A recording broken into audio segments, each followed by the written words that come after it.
We're back sa farm. Basa. Panay na naman ulan dito mga kaberks. Ginulungan ko ngayong araw na to. So, tingnan natin. Ano, basa.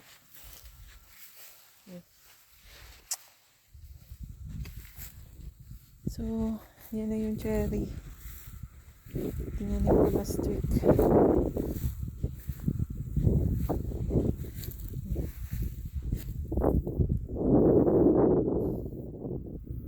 Buhay pa ma?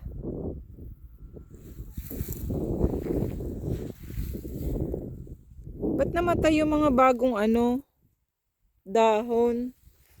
May bagong usbong na dahon eh. Ha? Yan o. Natuyo. Mga dahon. Ba't natuyo ang mga dahon? Yes naman baga.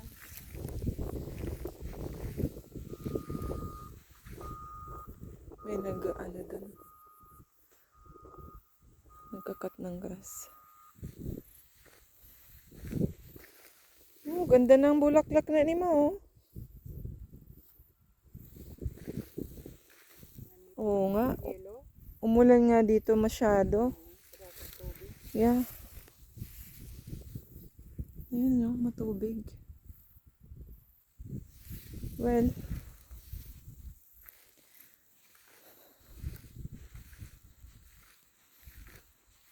Grabe, haba na kaagad ng grass. 5 days, I think.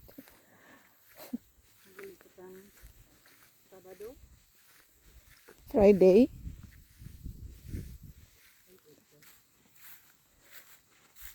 So, doon naman tayo sa kabila.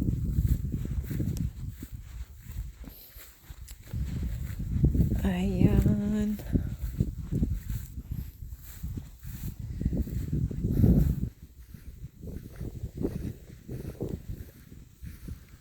Tubig ba? Tubig ba? Yan natin mga kaberks yung patay niya. Ako wala na. Patay na. Patay na ma. Kamatis.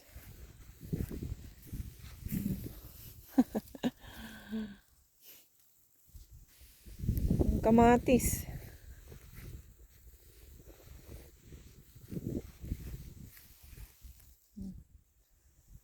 Wala na. Nilalamig na sila. Malamig na mga kaberks. Malamig na sa umaga. Naku, yung mga tarp. Hinangin na.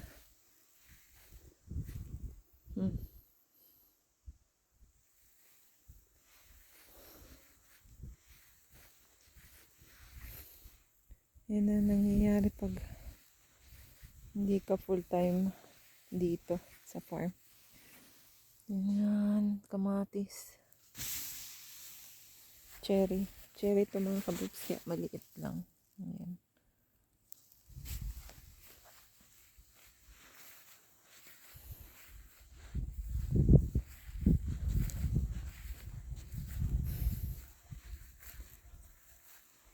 Kahit yung kalabasa, wala na to.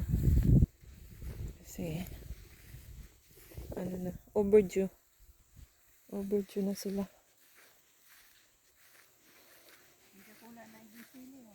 Oh, yeah?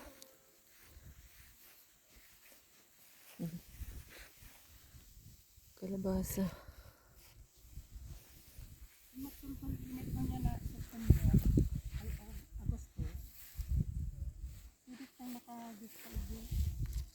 Tingin mo?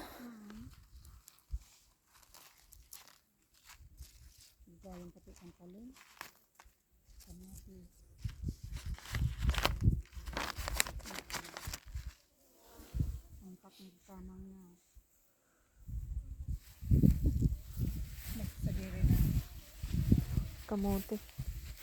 Daba kang kamote ma. Yeah. Wala na gud siya nagkakatangka na di. Yes, mga inano ako ng ahas. Tinapunan ko ng mga bato. Nahiling ko kaya digdi mo. Nangat ako dito ang pumasok. Nahiling ko dyan.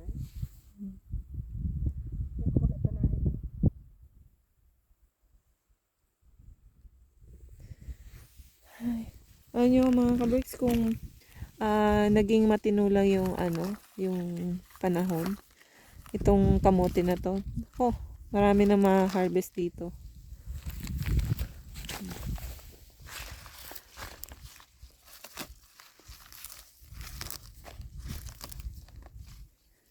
Ayun, kaso hindi natin pwedeng diktahan ang panahon. Without wala tayong power.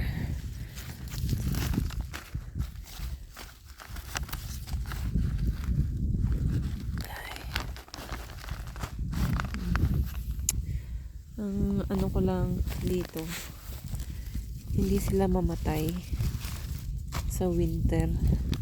Yung bumalik sila, yung parang ano sila, perennial, ganun.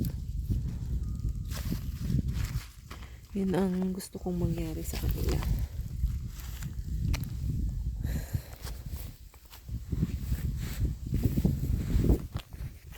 Yung, kasi parang na-establish na nila yung ugat sa ilalim. Yung ano, okra.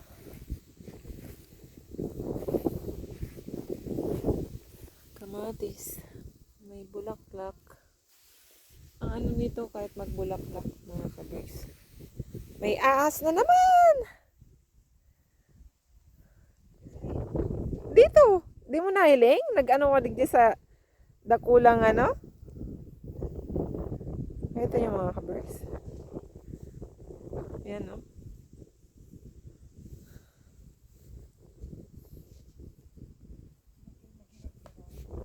Yan o. Oh. Nasa palste? Yeah, yan o. Di ba na ano ko dyan? Tumayo? Iyo. Oo. Ay, iyo. Di ba sabi mo, gumapa nga? Oo, ang tak. Marigata na ko kinaptan. Lalaki na pala ng ano na to, eggplant. Oh, laki na, oh. Oh, may sili. Pwede na ang panlag sa ano. Kunin na natin pa uwi. Pwede na panlagay sa ano, kuzido.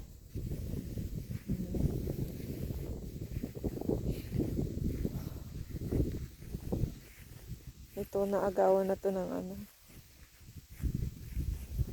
Hindi ko nalagyan ng mulching. Dapat nilagyan ko ta ng grass na mulching. Tinalo na ng ano, grass.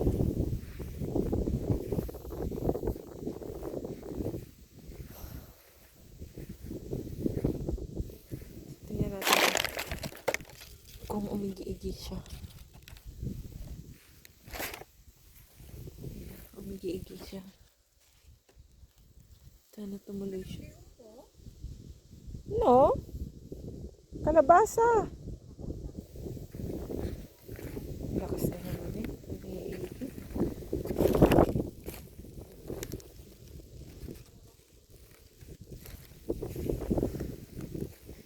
Sana mag-survive ang sayote.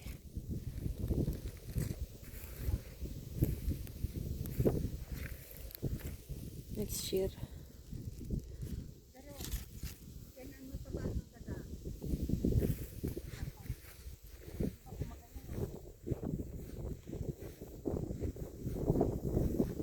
Paano mo nasabi mo?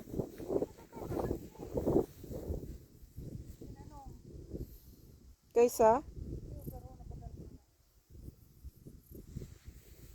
Kasi dito may plastic. Yung plastic. Hindi sila naagawan ng ano, awot ng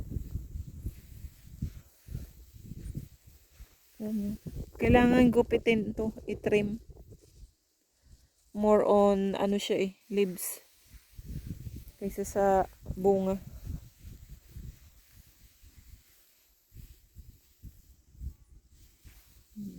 Daming bulaklak naman to.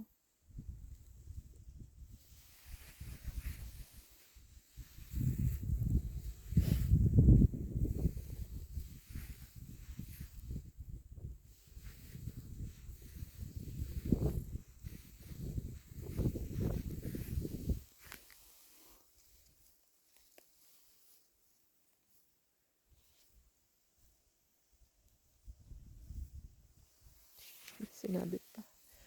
Hindi umabot. Laki na nga ang tangkay nito, oh. Oh, may bulaklak naman. Talong. Inis na naman.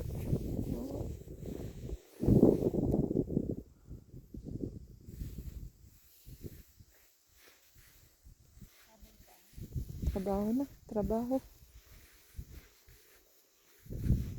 Nawara na baga sa ina daw nagpa-shot.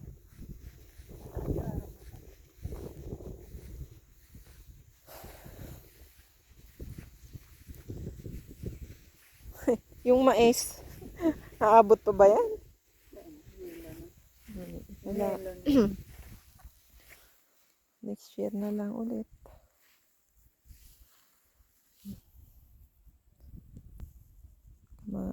Yan mais. Yellow corn man ha. Yeah. Yellow corn. Okay. Trabaho na. Baka magpupo. Trabaho na. Trabaho. Buhay ka naman ha. Naman lapas eh. So, ginamit ko yung cultivator mga kaberks. Dahil nga, di ba ilang araw na umuulan at ilan na rin ako nagde-delay na wag i-cultivate yung lupa. Kasi ganito ang mangyayari. Kaso, napilitan ako ngayon dahil paikli na ng paikli ang panahon. Magwi-winter na naman. So, kailangan ko na siyang itanim bago pa mag-snow. So, ito ang resulta. Hindi maganda. Yan. Kung buhaghag sana mga kabergs ang lupa, di syempre, hindi siya madi, di ba? Aangat ang lupa dahil hindi siya, dahil buhaghag, mag-aano siya. Ano ba tawag dyan? Iibabaw. Kaso, dahil nga basa, ayan, nag-create lang ako ng putik. Di ba? Hindi siya maganda. Dahil nga basa. Ay, ay, ay, ay, ay. Sobrang basa ng lupa. Kaya hindi maganda ang resulta mga kaberks. Kasi nga, ano to pababa ito. Itong area na to mas mataas doon sa may cherry na tinaniman ko. Kaso, di ba?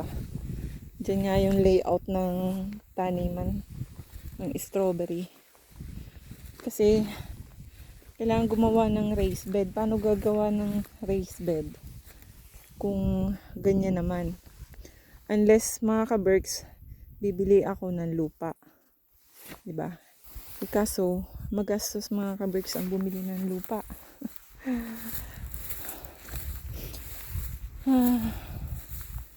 So, dito ang mataas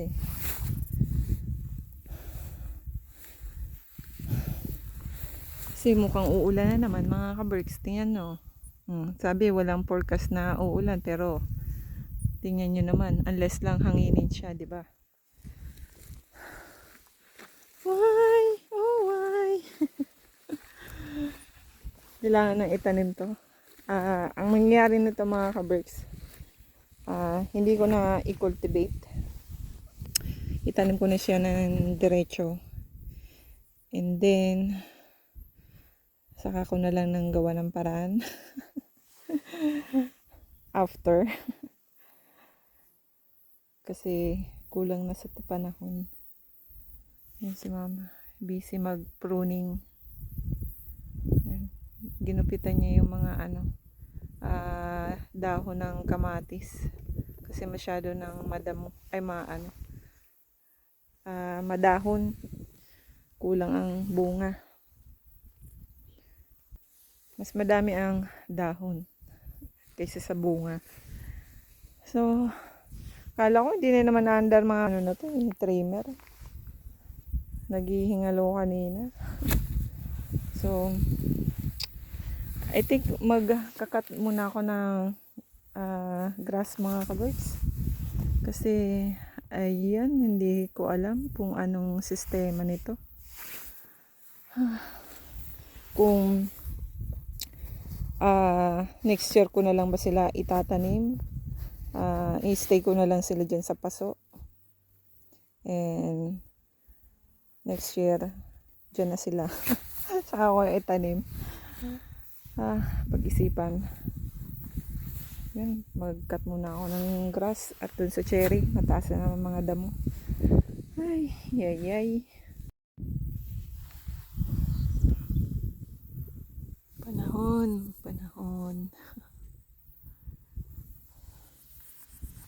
So, natanim ko na pala mga kaberks.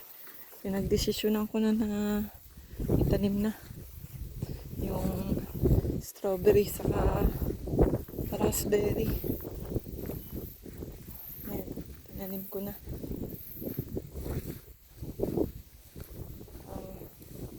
Kailangan i-rest.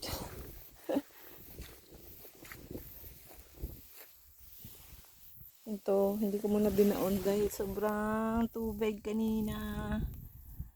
Ayan, hindi ko muna tinanim. Sobrang tubig eh. Ayan. So, yan na yung strawberry. Yung mga runners pala mga kaberks. Sayang nito kung mamamatay. Kasi may na to eh, ugat. Maganda sana magkaroon na siya ng itanim na. Kailangan na tong lagyan ng idikit sa lupa para mabuhay na siya. Sayang eh. Kaya ako pa naman yan pinili. Yung mga runners niyan. Itong mga may runners. Kasi additional na yan sa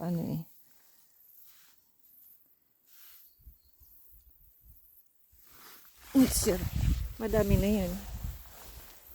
So, kailangan kong i-baon yun sa lupa. Yung madikit siya sa lupa. Para mabuhay na next year. Tapos pag may ugat na yung mga kaberks at kaya niya ng mabuhay. Pag binaon ko to pala mga kaberks, itong nung nag-uumpisa ako mga kaberks, pagtanim ng strawberry nito, sabi doon sa YouTube, ilalagay mo lang din to sa lupa, ididikit mo. Then, pag may nakita ng bagong tubo at niya na yung ugat niya, na-establish niya na, pwede mo na itong putulin dito. Pwede mo nang tanggalin dun sa mother plant kasi magkakaroon na siya ng sarili niya. Yan. Yun. Kung ito yung pusod niya. So, yun mga kaberks, kasi ilan din to, madami siya. Kaya kailangan ko nang itanim. Yan. Bago winter. Kailangan gawa ng paraan yan. Yan. So, ayan. Yan.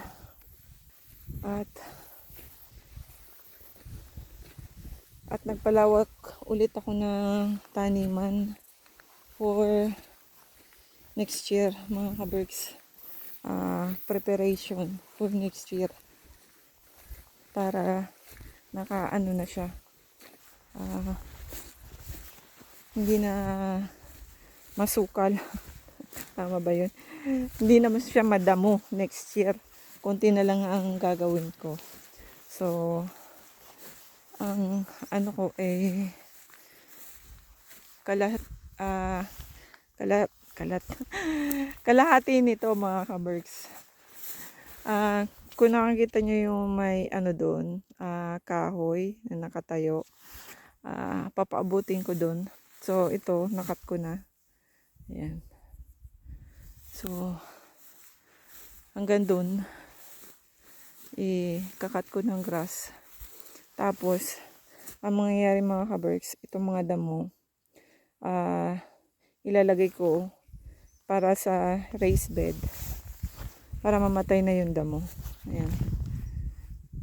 At, lalagyan ko din siya ng, yung aking plastic. Para mamatay yung mga damo. Ayan. Para next year, hindi na sila tutubo. Kasi patay na.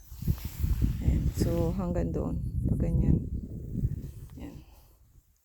Kalahati.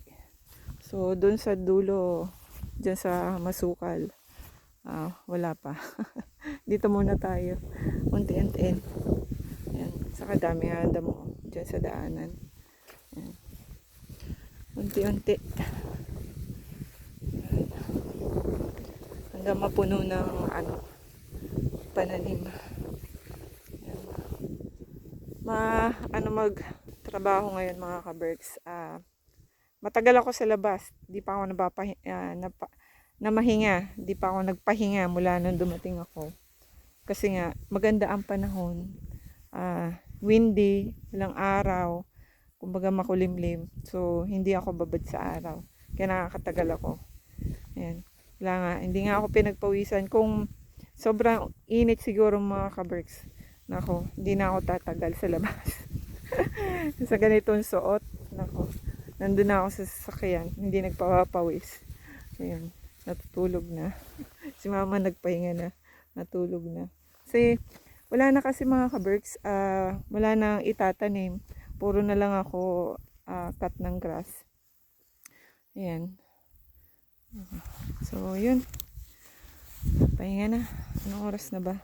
Kailangan ko magsaing. Kasi hindi ako nagsaing pa. Ayan.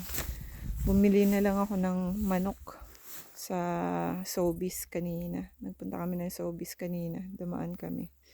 Ayan.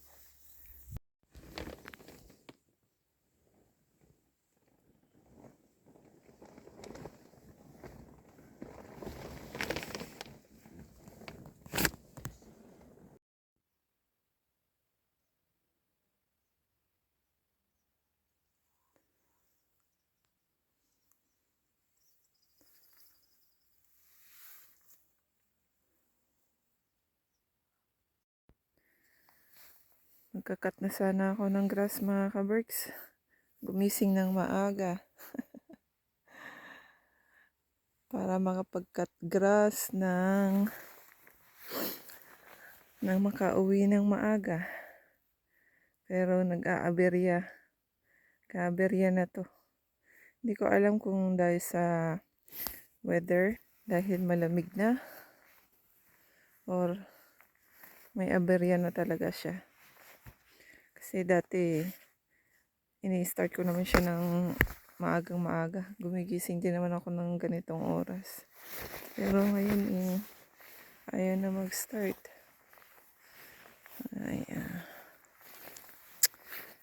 Ayan. So, kailangan ko uminit. Bago i-start. Not good. Sun mga kaberks, oh. Beautiful. So, siguro gawin ko na lang mga kaberks, ipunin ko yung mga nakat ko ng grass kahapon. Then, yun lang muna magagawa ko. Ayan. So, ayan. Ay.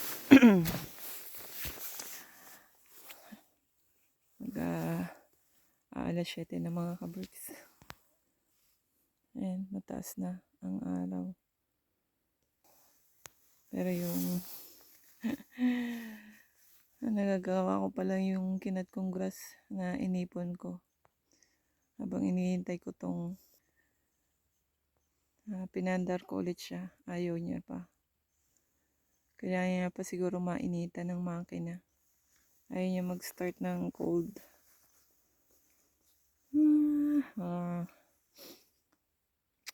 Ayan. Kaka-delay. Instead na nagawa ko na sana yun. Kasi 1 oras na. What to do, what to do.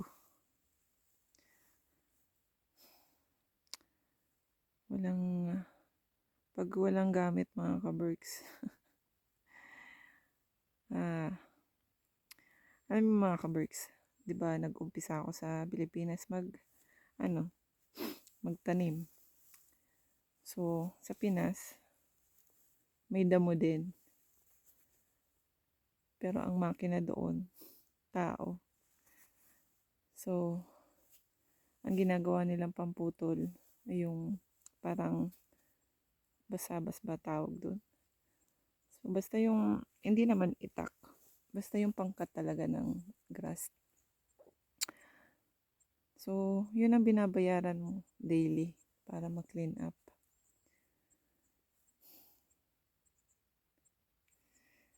Ito. Ako na nga magtatrabaho. Pero, yung gamit ko, kaya kailangan kong bumili ng basabas na yun mga ka-berks. Alam niyo kung bakit? Pag ganito, na weather, ang makina ayaw gumana. Saka pumapalya. Ang tao, kailangan lang magpahinga. Kailangan lang magpahinga. Then, go na naman ulit.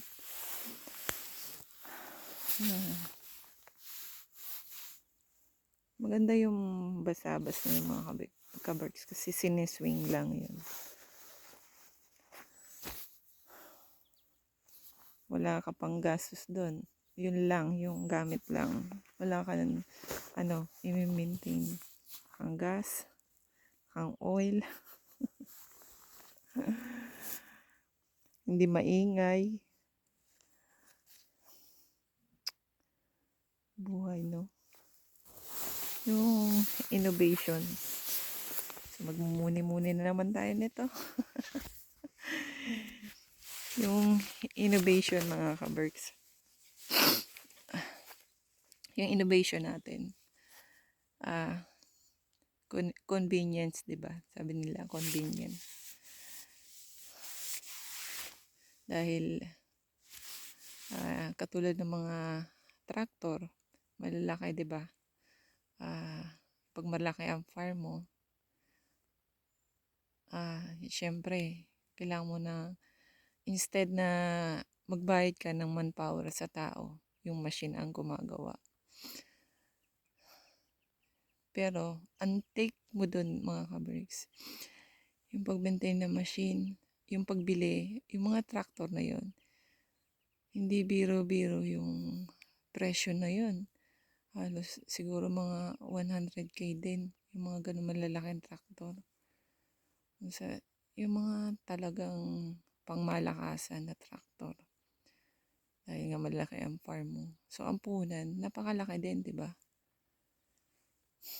Tapos, pag nasira, dapat marunong ka mag-fix.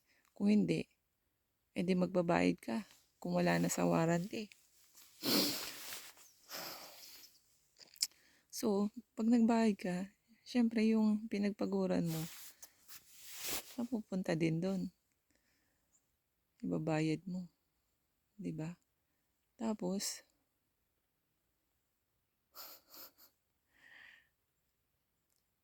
pag,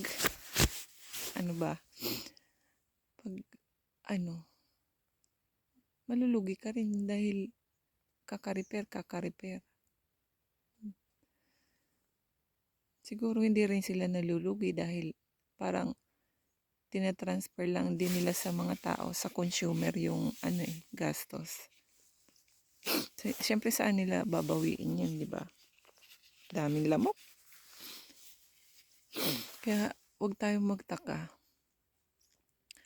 kung bakit ang mahal-mahal ng mga bilihin. Diba? Ito nagagawa ng process mo yung brain mo pag ganito eh. Kaysa yung may ginagawa ka. Kasi yung concentration mo eh dun sa ginagawa mo. Pag ganito,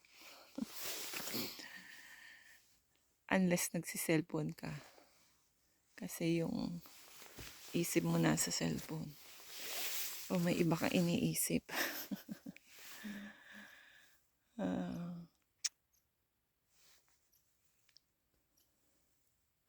Delay, trabaho. Pagbalik ko siguro, kailangan kong magbitbit ng basabas na yan. Yung, I think mayroon sa Amazon. Yung ano na yun, siniswing.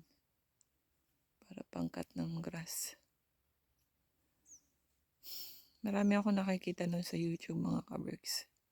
Mas prepare nilang gamitin yun. Kasi nga, itong machine na to, siniswing ko din. Mabigat pa. Mabigat to dahil may yung makina, yung oil, saka yung gas. So, mas mabigat to kaysa dun sa basabas na yun na sinasabi ko mga kaberks. Buhay nga naman.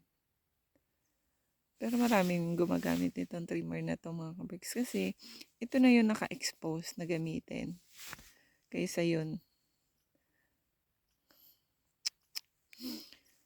So, let's see. Mga kaberks, tama na muni-muni. Try ko na muna itong string trimmer na to. Tapos ang dami pang lamok, di ba? Nakagat ko yung ano ko, kamay ko. Hindi ako naka-gloves eh. So, yun. Breakfast. So, hot chocolate tayo. Pahinga muna dahil nakapagtrabaho na. Umandar din sa wakas yung ano, pangkat ng grass. Ang daming lamok. Kati pa ng ilong. Breakfast na. So, ito lang. Init ng hot chocolate. Tapos na magtrabaho. So, kahit, hindi pa tapos. Nakapag-umpisa na. Saka, tinapay ang breakfast.